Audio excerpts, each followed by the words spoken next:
बनारस की आवाज news channel like subscribe share जरूर करें। अस्सलाम वालेकुम, मेरा नाम है मकबूल अहमद और आप देख रहे हैं बनारस की आवाज न्यूज चैनल।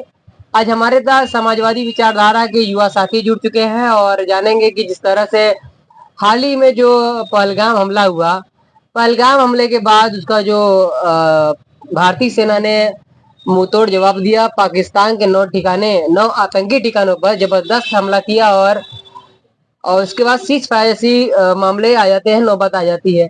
इसके बाद से ही एक सोशल मीडिया पर वीडियो वायरल हो गई। विजय शाह जो भाजपा मंत्री हैं, उन्होंने कहा है कि सुफिया कुरैशी भारतीय कमांडर ने जाकर पाकिस्तान में आतंकियों से बदला लिया। आतंकियों की बहन ने ही आतंकियों से बदला लिया। तो कहीं ना कहीं भाजपा के मंत्री ने सुफिया कुरैशी को आतंकवादी की बहन बता दिया और भारतीय सेना का ये अपमान को लेकर यह युवा क्या सोचते हैं। इस तरह से इतनी बड़ी बातें हो गई और अभी तक विजय शाह के ऊपर किसी तरह की कोई कार्रवाई नहीं हुई है। जो गिरफ्तारी की मांग थी वो गिरफ्तारी भी नहीं हुई और इसमें ये भी खबर निकल के आ रही है कि हाई कोर्ट के कुछ वकील हैं जो उनको बचाने में भी लगे हैं। और जानेंगे कि आप किस तरह से सोचते हैं तमाम मामले को लेकर। जिसान भाई, जिस तरह से भारत के अंदर हमेशा देशभक्ति की, राष्ट्रीयता की बात भारतीय जनता पार्टी करती रही है और भाजपा के मंत्री ने ऐसा विवादित बयान दे दिया है। सबसे पहले तो इंडियन आर्मी को बहुत बहुत बधाई और बहुत बहुत मुबारकबाद। जो जिगरे का काम इंडिया की आर्मी ने किया है, वो दो बहन, एक वोमिका सिंह और दूसरी सुफिया कुरैशी, उन्होंने देश का मान, मतलब इतने मान को इतना बढ़ा दिया। सरबुलंदी आज भारत की इतनी हो गई पूरे दुनिया में कि मैं अपने लफ्जों में बयां नहीं कर सकता। और दूसरी बात रह गई जो राष्ट्रीयवाद का राग अलापना। देखिए, कथनी और करनी दोनों में बहुत ही अंतर होता है। माननीय मोहन यादव मध्य प्रदेश के मुख्यमंत्री जी से मेरा यही अनुरोध है कि इतनी मिलिट्री, इंडियन आर्मी को लेकर के इतनी नीचता, इतनी घटिया सोच रखने वाला आदमी अब तक तो उसका इस्तीफा ले लेना चाहिए था और उनके ऊपर एफआईआर भी हो जानी चाहती थी। बहुत ही मतलब भारत की इंडियन आर्मी को, मतलब गरिमा को ठेस पहुंचाने का बहुत ही निंदनीय बयान, मतलब इसकी लफ्जों में बयान नहीं किया जा सकता कि मतलब एकदम निंदनीय बयान। और जहां तक रह गई बात, ये कोई पहला ऐसा इंसिडेंस नहीं है। आप उठा कर देख लीजिए वीर अब्दुल हमीद को, आप देख लीजिए नौशेरा के शेर ब्रिगेडियर उस्मान को, ये कोई पहला ऐसा नहीं है। और अब भी, आगे भी और इसके बाद भी अगर किसी से भी जंग हुई तो हिंदुस्तान का या हिंदू या मुसलमान, कोई पहले जाति न धर्म न पहले कुछ नहीं, सबसे पहले इंडियन देश, सबसे पहले देश। तो मुझे लगता है कि मतलब कि वो, मतलब इतनी सर्वोच्च पद पे बैठे लोग, वो इतनी अनर्गल, इतनी छोटी, इतनी घटिया, मतलब क्या, मतलब मेरे पास लफ्ज नहीं है कि मतलब कि मैं बयान करके बताऊं कि मतलब कि जो आदमी गोपनीयता की शपथ लेता है, मैं शपथ लेता हूँ फला फला फला भारत की गोपनीयता को, प्रभुत्वता को, अखंडता को, एकता रखूंगा। सोचने वाली बात है कि किस बेस पे उन्होंने क्या शपथ ली थी, क्या की थी। उसके बाद बहुत ही घटिया बात है। मैं आपके चैनल के माध्यम से यही कहना चाहूंगा, माननीय मुख्यमंत्री मोहन यादव जी, उनका तत्काल इस्तीफा ले और उनके ऊपर जो हो सके सख्त से सख्त कार्रवाई करे। क्योंकि ये सिर्फ वो बेटी, वो बहन, वो सोफिया कुरैशी का मामला नहीं है, ये पूरे 140 करोड़ भारतीय जनता के सम्मान को ठेस पहुंचाया है। ये बहुत ही गलत बात है, उन्होंने बहुत ही घटिया बयानबाजी की। ऐसे में मैं बहुत पुरजोर मजम्मत करता हूँ। ऐसे में भाजपा इतनी देर क्यों कर रही है इस कार्रवाई पे? अब मुझे तो लगता है कि कहीं ना कहीं अब उनको डर है, वोट बैंक की राजनीति करते हैं वो, समझ रहे हैं ना। अब उनको अपना वोट बैंक घसक जाने का डर है कि उनको क्या, किस बात का डर है, अब ये वो ही जान सकते हैं। बशर्ते कि मुझको तो लगता है कि ऐसी राजनीति पूरे आजाद भारत में 74-75 साल, 80 साल हो गया हिंदुस्तान को आजाद हुए, इतनी नीचता सेना या आर्मी को लेकर के कोई इतनी घटिया बयान, इतनी मतलब पूरे आजादी के बाद से पहली बार आया है। आजाद हिंद फौज के सेनानी सुभाष चंद्र बोस नेताजी ने जो काम किया, अगर आज नेताजी होते तो नेताजी शर्म से पानी पानी हो गए होते हैं ऐसे नेताओं को देख करके। ऐसे में होना क्या चाहिए? होना यही चाहिए कि उनके ऊपर एफआईआर होए, उनको अपने उनके इस्तीफा पद से बर्खास्त किया जाए, उनसे सवाल किया जाए भैया आपने ये अनर्गल बयान किसके कहने पे दिया। इसमें या तो दो ही वजह हो सकती है, या उनका निजी बयान रहा हो, या हो सकता है कि उनसे जैसे होता है ना जबान किसी और की और अल्फाज किसी और के। अल्फाज किसी और के, तो ये उनसे ये बहुत ही गंभीर विषय है, ये जांच का विषय है। उनसे इस बात की होना चाहिए कि उनको भारतीय सेना को लेकर के ऐसी उनकी इतनी घटिया राय क्यों है। अयान साहब आप किस तरह से देखते हैं मामले को? हम इस मामले देख रहे हैं कि मंत्री जी को इस्तीफा देना चाहिए। जो हमारे देश की जो बेटी हैं सोफिया कुरैशी जी के ऊपर जो ऐसी टिप्पणी किए हैं, इनके ऊपर सख्त सख्त कार्रवाई होनी चाहिए। और हम लोग यही चाहते हैं कि इनके ऊपर माननीय मुख्यमंत्री जी इनका इस्तीफा ले। बस हम यही कहना चाह रहे हैं।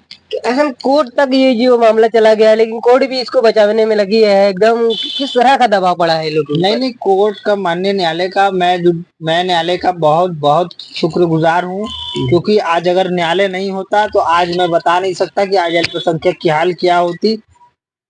आज माननीय न्यायालय का बहुत ही बड़ा एहसान है कि वो भारत के कानून को, भारत के आइन को उन्होंने सुरक्षित रखा है, महफूज रखा है। जिसका जो धर्म है, हर आदमी अपने विचार से आजाद है। तो इसका कहीं ना कहीं मैं न्यायालय का बहुत सम्मान करता हूँ। और इसका रीजन देखिए, कुछ भी हो सकता है, पॉलिटिक्स में बैठे लोग इंटरफेयर वगैरह वगैरह, उसकी वजह से भी ऐसा हो सकता है कि उनको पे ऐसी कार्रवाई ना की। और क्योंकि सबसे बड़ी बात कि भाई सरकार उनकी है, चाहे स्टेट गवर्नमेंट हो चाहे सेंट्रल गवर्नमेंट हो, तो कहीं ना कहीं हमको लगता है उन्हें बचाया जा रहा है, जो कि बहुत ही घटिया काम है, बहुत ही मतलब सही नहीं है। उनसे इस बात पे तो उनका इस्तीफा लिया जा सकता था कि आपने ऐसे ऐसी ऐसी बयानबाजी क्यों की इंडियन आर्मी को लेकर के। ऐसे में जिसान साहब, जिस तरह से सीज फायर को लेकर डोनाल्ड ट्रंप आगे आए, तो क्या मोदी जी को सीज फायर करना चाहिए था? सबसे पहली बात कि मुझे तो नहीं लगता, आजाद हम हुए अंग्रेजों से, ये तो वही वाली पॉलिसी हो गई जब अंग्रेज आए थे, लूटे थे। हाँ, आक्रांता किसको बताया गया था? मुसलमान को बताया गया था। वही महारानी विक्टोरिया, इंडिया का कोहिनूर हीरा लूट करके अंग्रेजों ने लूट लिया, एकदम हिंदुस्तान को कंगाल कर दिया। और उसके बाद हिंदुस्तान एकदम कंगाली के जब कगार पे आ गया तो उसको देश छोड़ के वो लोग भाग गए। स्वतंत्रता सेनानी भी उस समय, हमारे युवा भी जोश में है। उसके बाद मुझे लगता है कि ऐसा कि मतलब कि अमेरिका आकर के सीज फायर रुकवाए, तो मुझे ये बहुत अटपटा लग रहा है। और चूंकि अगर हमारी फौज, हमारी इंडियन आर्मी अगर घूस घूस के मारने का अगर भुत्ता रखती है, तो हमारी इंडियन आर्मी लाहौर के अंदर 2 से 4 दिन के अंदर अपना झंडा भी फहराने का भुत्ता रखती है। मुझे इंडियन आर्मी पे पूरा पूरा 101% इंडियन आर्मी पे मुझे अपने फक्र है और गर्व है इंडियन आर्मी पे। इससे पहले भी राजीव जिस तरह से अटल बिहारी के शासनकाल में भी एक युद्ध हुआ था, तो अटल बिहारी जी की सोशल मीडिया पे वीडियो वायरल हुई, उन्होंने कहा था कि हमने अमेरिका का फोन भी नहीं उड़ाया था। देखिए, वो आयरन मैन और सायरन मैन में फर्क होता है। मैं समझ रहा हूँ। एक होता है आयरन मैन, जो किसी से भी लड़ने के लिए तैयार रहता है, किसी से नहीं डरता है, ना गोलियों की बौछार से, ना तीरों की तलवार, किसी से भी डर नहीं। और एक होता है सायरन मैन। अब अभी वहाँ प्रैक्टिस ही चल रही थी कि क्या हुआ, 7 बजे सायरन बजाया जाएगा, ये होगा वो होगा। दुनिया भर की हम लोगों ने देखी, जो भी प्रशासन का, हमारे शासन का जो भी गाइडलाइन आई थी, हम लोगों ने उसको बाकायदा फॉलो भी किया। मुझे लगता नहीं कि मतलब कि ये पाक की नापाक हरकत रुकने वाली नहीं है। ये कायर है, जिनके देश में आज भी युद्ध जैसे हालात हो, जिनके खाने के जो मोहताज हो, जो दूसरे के पानी के लिए भी डिपेंड है हमारे ऊपर, की मतलब कि पानी नहर का हमारा ही बह के जाता है ग्लेशियर से, हिमालय से। तो मुझे नहीं लगता है कि वो टिक पाएंगे हमारे आगे। और चूंकि इंडियन आर्मी वायुसेना, जल सेना, थल सेना तीनों ही बहुत ही सक्षम है, बहुत ही मजबूत है। जैसे ही दुश्मन हमको आग दिखाते हैं, यहाँ इंडियन आर्मी एकदम उनके ऊपर चढ़ बैठने का काम करती है।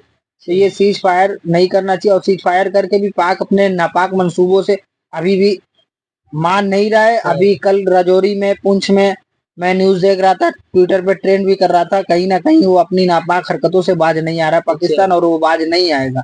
उसका एक ही वो लात का भूत है, वो बात से नहीं मानेगा। अब जिस तरह से इतना बड़ा पहलगाम हमला हुआ, जवाबदेही हुई, लेकिन जो आतंकवादी थे जो पहलगाम पे हमला किए थे, उसकी पकड़ अभी तक गवर्नमेंट क्यों नहीं कर पाई? क्या लगता है?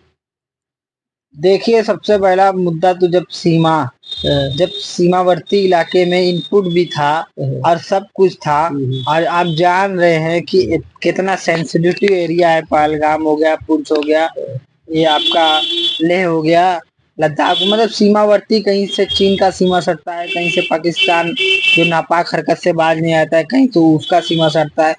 तो बहुत ही बड़ा ये जांच का विषय है कि ये आतंकवादी सीमावर्ती इलाके से सीमा में आए कैसे। इसके पीछे जो भी थे गद्दार देश के, उनको भी चिन्हित करना चाहिए, और चिन्हित करके इन लोगों को उसी पहलगाम के चौराहे पे इन लोगों को फांसी पे चढ़ा देना चाहिए, या इंडियन आर्मी से गोली तड़तड़ा के भुजवा देना चाहिए तुरंत, ऑन द स्पॉट। कोई केस नहीं, कोई कोर्ट नहीं, कोई फाइल नहीं, पता चले कि हाँ यही है, तुरंत पकड़ के उनको तुरंत ऑन स्पॉट काम करो। वो इंसानियत के दुश्मन है, इंसानियत के दुश्मन है। इंडिया में ही बहुत सारी जो है जासूस पकड़ी जा रही है।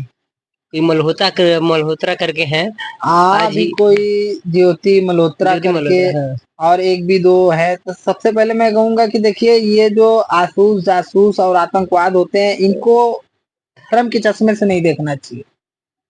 इनका तो पहली बात धर्म नहीं होता है, चाहे वो किसी का नाम राहुल हो, किसी को नाम गफ्फार हो, किसी का नाम कुछ हो, वो मतलब वो नाम के उनके धर्म को चश्मे से नहीं देखना चाहिए। ये गद्दार होते हैं। ये अपने शरीर की जो एकदम आखिरी वो होती है ना, लिहाज और लज्जा शर्म को बेच करके खत्म करने के बाद, इंसानियत के अपने अंदर को मार के, तब जाके ये देश से विपरीत देशद्रोही का काम करने का काम करते हैं। तो ऐसे लोगों को भी चिन्हित करके इनको पे भी सख्त से सख्त, मतलब कि इनको तो फांसी तो 100% होनी चाहिए, क्योंकि 2-4-5 को फांसी हो गई तो फिर किसी की जरूरत नहीं होगी कि इंडिया के खिलाफ या इंडिया के अगेंस्ट कोई जासूसी करके कोई भी दुश्मन देश को इंडिया के जानकारी दे। बराबर ऐसी चीजें आ रही है, बहुत ज्यादा नाम आ रहे हैं, और कुछ लोगों का तो भाजपा से कनेक्शन ही बताया जा रहा है। देखिए,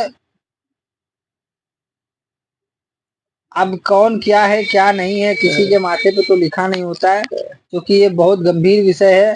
और ऐसे लोग ऐसे लोग पॉलिटिक्स में रहेंगे तो जाहिर सी बात है, वो तो मतलब बहुत कुछ आदान इधर उधर हो सकता है।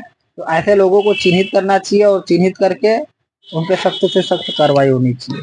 ठीक है, हम बात कर रहे थे जिसान भाई से, समाजवादी विचारधारा के आप अयान साहब और जिसान साहब, और आप बड़ी बेबाक इंटरव्यू देते हैं और अपनी प्रतिक्रिया बड़ी बेहतरीन तरीके से देते हैं, और बराबर हमारे साथ जुड़े रहे। मिलते हैं अगली अपडेट में। बनारस की आवाज न्यूज़ चैनल पर नए हैं, चैनल को लाइक करें, सब्सक्राइब करें और दोस्तों में शेयर करें।